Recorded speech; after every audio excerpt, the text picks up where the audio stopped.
नमस्कार दोस्तों। Supreme court का एक फैसला जिसमें यह कहा गया कि एनफोर्समेंट डायरेक्टरेट अगर किसी को सम्मन दे और वो इंसान अगर हाजिर ना हो तो उसकी गिरफ्तारी नहीं हो सकती। इसी फैसले का फायदा उठाता रहा अरविंद केजरीवाल, हेमंत सोरेन, तेजस्वी यादव, लालू यादव और भी पता नहीं कितने घोटालेबाज सफेदपोश। लेकिन एनफोर्समेंट डायरेक्टरेट ने भी इसका एक सरल उपाय ढूंढ लिया है और इनकी गिरफ्तारी अब शुरू हो गई है। लेकिन 100 धूर्त जब मरते हैं तो एक धूर्त पैदा होता है, उसका नाम है अरविंद केजरीवाल। इसके जितने भी लठैत साथी हैं वो इससे भी बड़े धूर्त हैं, चाहे वो संजय सिंह हो, मनीष सिसोदिया हो, चाहे सत्येंद्र जैन हो, चाहे कोई और हो, चाहे विजय नायर क्यों ना हो, ये सब के सब एक से बढ़कर एक हैं। अरविंद केजरीवाल को 5-5 सम्मन मिले लेकिन वो हाजिर नहीं हुआ। लेकिन कोर्ट में जब एनफोर्समेंट डायरेक्टरेट ने यह कहा कि ये इंसान हाजिर नहीं हो रहा है, आपको इस उपाय सुझाइए। कोर्ट ने यह कहा है कि आपको बुलाया जा रहा है यहाँ पे एक आरोपी के तौर पर और एनफोर्समेंट डायरेक्टरेट आपसे आरोपी के तौर पर पूछताछ करना चाहती है। ये वही अरविंद केजरीवाल है जो बोला करता था कि ये सम्मन जो है गैर कानूनी है। कोर्ट ने कहा है कि आपको बुलाया जा रहा है और यहाँ पे आपको आरोपी के तौर पर बुलाया जा रहा है, आप यहाँ पे हाजिर होइए और बताइए कि आप क्यों हाजिर नहीं हो रहे हैं। ऐसे बेशर्म को ये शर्म भी नहीं आती कि वो एनफोर्समेंट डायरेक्टरेट के पास सामने आ नहीं रहा है और ऊपर से ये भी कह रहा है कि ये सब के सब सम्मन गैर कानूनी है। और कानून के रखवाले जो न्यायालय हैं वो कह रहे हैं कि आप हाजिर हो जाइए और ये कह रहा है कि सब गैर कानूनी है। खैर, ये लठैत जो है ये तभी पैदा होता है जब 100 लठैत और 100 धूर्त मरते हैं। लेकिन कितनी देर, आखिर बकरे की अम्मा कब तक खैर मनाएगी। मतलब एनफोर्समेंट डायरेक्टरेट ने साफ कर दिया है कि आपको जो है अब हाजिर होना ही पड़ेगा, क्योंकि एनफोर्समेंट डायरेक्टरेट ने 10 बड़ी जगहों के ऊपर भी अभी छापेमारी की थी आम आदमी पार्टी के, जहां पे आतिशी मार्लेना कह रही थी कि ईडी को कुछ नहीं मिला। एनफोर्समेंट डायरेक्टरेट ने इतनी जांच की, इतनी छापेमारी की, लेकिन कुछ नहीं मिला, सिर्फ एक ईमेल आईडी मिली। लेकिन एनफोर्समेंट डायरेक्टरेट ने साफ किया है कि लगभग 2 करोड़ के आसपास के 1,95,00,000 के आसपास के सामान जो हैं उन्हें बरामद हुए हैं, जहां पे उन्होंने छापेमारी की है, जिसमें एनडी गुप्ता भी शामिल हैं जो कोषाध्यक्ष हैं आम आदमी पार्टी के। साथ ही साथ वहां पे जो अरविंद केजरीवाल के पर्सनल सेक्रेटरी हैं, प्राइवेट सेक्रेटरी है, उनके वहां से भी बरामदगी की गई है और साथ ही साथ उनके जो निजी दस्तावेज हैं और उनके फ़ोन्स हैं उनको उठा लिया गया है। सबसे बड़ी बात यह है कि एनफोर्समेंट डायरेक्टरेट के ऊपर आरोप लगाते हुए आतिशी मार्लेना ने यह कहा कि एनफोर्समेंट डायरेक्टरेट हमारी मानहानि कर रहा है और हम सुप्रीम कोर्ट जाएंगे। अरे किस किस काम के लिए सुप्रीम कोर्ट जाएंगे तुम लोग? अंदाज़ा लगा के देखिए, ये हर काम के लिए सुप्रीम कोर्ट जाना चाहते हैं। लेकिन जब एक कोर्ट इन्हें ये कह रहा है, जब राउज एवेन्यू कोर्ट ने यह क्या कहा कि आप हाजिर हो जाइए ईडी के सम्मन पे, तब ये कहते हैं कि हम कानून का दूसरा दरवाज़ा खटखटाएंगे। हमारी लीगल टीम इसके ऊपर डिस्कस कर रही है। उस लीगल टीम का पैसा दिल्ली की जनता भरती है। दिक्कत सबसे बड़ी ये है और कुछ नहीं है। जनता का पैसा इन कपिल सिब्बलों और मनु सिंघवियों के ऊपर बहाया जा रहा है जो एक एक सुनवाई का 20-20, 25-25 लाख रुपए लेते हैं। और ये साफ कर दिया है। अब आज संजय सिंह की सुनवाई चल रही थी।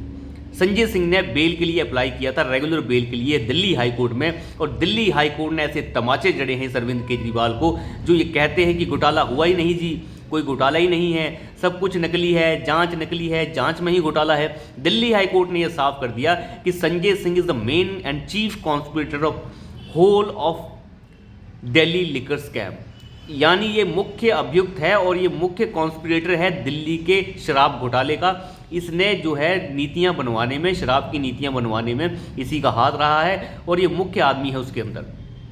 इन्होंने डीलर्स को सूट करने के लिए जो नीति बनाई है वो बिल्कुल वैसी बनाई जो डीलर्स को और मुनाफाखोरों को सूट करे, और इसकी एवज में पैसा इकट्ठा करने का काम संजय सिंह ने किया है। बहुत सारे लोगों का जो पैसा है जो कलेक्ट किया गया, चाहे विजय नायर की बात हो, चाहे किसी दूसरे की बात हो, जो भी इनके चट्टे बट्टे अंदर थे, उन सभी ने पैसा इकट्ठा करके संजय सिंह तक पहुंचाया है उन्हीं की आवाज़ पर। कोर्ट ने कहा ये सामने दिखता है कि ये पॉलिसी ही पैसा कमाने के लिए और प्रॉफिट लेने के लिए बनाई गई थी, इसमें कोई दो राय नहीं है। और सुप्रीम कोर्ट ये पहले ही कह चुका है कि प्रथम दृष्टिया सामने दिखता है कि 338 करोड़ रुपए का घोटाला सामने नजर आ रहा है, क्योंकि इस हिसाब में गमन है। तो अंदाज़ा लगा के देखिए। और ये लोग कहते हैं कि कोई घपला हुआ ही नहीं। दिल्ली हाई कोर्ट ने यह साफ किया कि हम संजय सिंह को कोई रेगुलर बेल ग्रांट नहीं कर सकते, क्योंकि इसमें घोटाला बिल्कुल सरेआम दिख रहा है और ये चीफ कॉन्स्पिरेटर नजर आ रहे हैं हम घोटाले के, तो इसलिए ऐसे इंसान को बेल नहीं दी जा सकती, आपको कोई बेल नहीं मिलेगी। अब कहते हैं ये कि कोर्ट भी बेकार है, मोदी से चला रहे हैं कोर्ट। मोदी कोर्ट को चला रहे हैं, फलाना हो रहा है, ढमकाना हो रहा है। देखिए, उठपटांग बोल के कुछ भी आगे निकला जा सकता है, लेकिन कब तक, आखिर कब तक। ऊपर से योगी का हंटर जो है वो संजय सिंह के ऊपर चल चुका है। एक बहुत पुराना मामला है, आप जानते ही हैं। वैसे तो संजय सिंह टिकट ब्लैक किया है, टिकट ब्लैक करने का काम किया करता था ये। तो उत्तर प्रदेश का एक मामला है जहाँ पे टिकट ब्लैक करते समय कुछ ऐसी बात हुई होगी जिसने रेलवे स्टेशन पे वहाँ पे ड्रामा किया था। उसी सिलसिले में 2008 का ये मामला है। उत्तर प्रदेश की पुलिस ने जो है संजय सिंह को अब उठा लिया है, यानी अब संजय सिंह जो है कुछ दिन उत्तर प्रदेश में रहेंगे।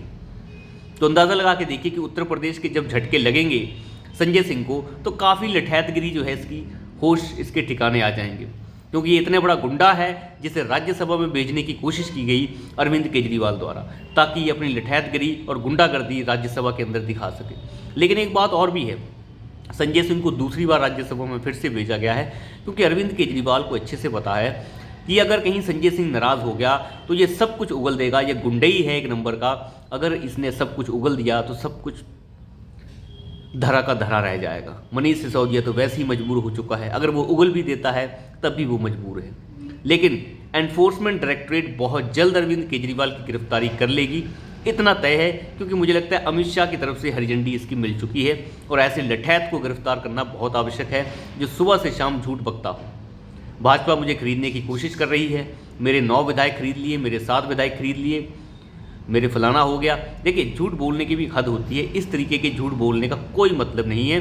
और ये इंसान सबसे बड़ा धूर्त इंसान है भारतीय राजनीति का, जो सुबह शाम सिर्फ झूठ बोलता है। तो अभी के लिए इतना ही, धन्यवाद।